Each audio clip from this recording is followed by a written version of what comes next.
All right, we're going to switch gears now. Having a better experience when you're at the office can really come down to the workplace culture. Yeah, boosting morale among employees is actually more important than ever. So here to talk more about how you do that is Eric Stone. He is the author of Jumpstart Your Workplace Culture, a roadmap for igniting high performance. Thank you for being here, Eric. It's great to be part of the show. Did you watch The Office? I have seen skits of The Office. They could use some help on workplace culture. I mean, do you think this is important everywhere, or there are certain industries where people just say, no, you're just here to work and you're lucky to be here? It feels like that was the old school way, and now the world is changing and we need employees to be more invested, and the younger generation really demands that, right? Yeah, I mean, I think two big things. I think 5 generations in the workplace. So you have the Gen Z, you have the millennial, Gen X, boomer, and then the silent generation. And even the alphas are coming in, like my young son,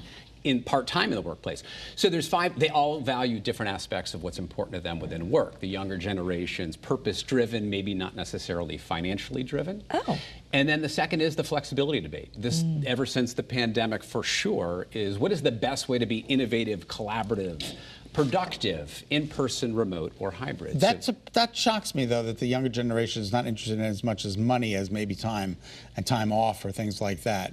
And purpose, you say, so it's kind of meaning over money for them. Yeah. But they still want money. Yeah, I mean, I guess, yeah, I mean, every even subset of a generation can be slightly different, but you know, time can be currency for people. So what do you think the impact is of engaged employees on the bottom line? So if you're a boss watching, like, it's not just about being nice. This actually is good business to have better engaged employees? Yeah, so Gallup has some great data, and it talks about the importance of what engagement does to the business outcomes. So they did a study, and those in the top quartile of engagement, so top quartile versus the bottom quartile of engagement, and they noticed a significant difference in outcomes. So those in the top quartile would have, for example, a 10% increase in customer loyalty and satisfaction. They would have a 23% increase in profitability. They will have an 18% increase in sales productivity, and they would even have an 81% reduction in absenteeism, just to name a few. The other thing is just the importance of engagement. What does it cost us? Those are the benefits. What's the cost of not having an engaged workforce? It's a lot. A lot. 9 trillion, and that is 9 with a T, and that is 12 zeros after the 9. That is 9% of the GDP. So a powerful piece. Well, I can just imagine. I've had jobs where on Sunday at 3 o'clock in the afternoon, I'd get into bed and crawl there and dread going to work on Monday. Not in this industry. I was in retail prior to coming into television.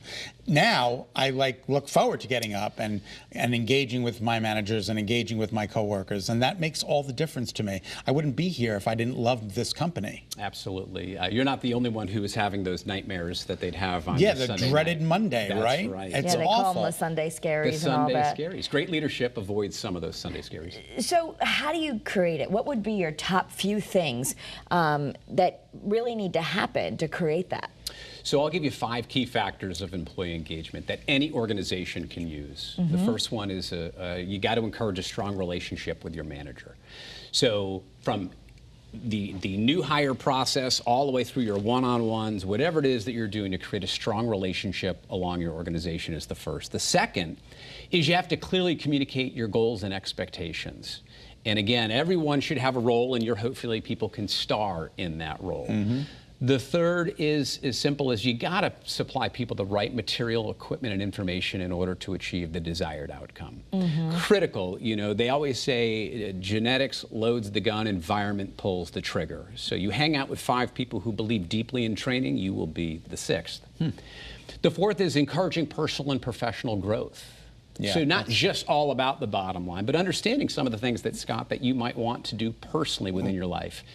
And then the last is you have to recognize and reward top performance. So you want to really recognize effort, reward excellence is what I usually say. We only have about 30 seconds. How did you get into this? It's a fascinating business. So I was really lucky. I began right out of college a career with a company called Enterprise. Enterprise Rent-A-Car became Enterprise Holdings, became Enterprise Were you one of those people Mobility. checking in the cars? Because I always see them. I was early on. One of those everybody individuals. starts there. It's So fascinating. had great parents that showed me the way, and it's all about values and behaviors about workplace culture. So company, family, and always was fascinated with leadership. And so I had an opportunity to share some of the practical roadmaps of high performance culture. We studied Maslow's needs hierarchy sure.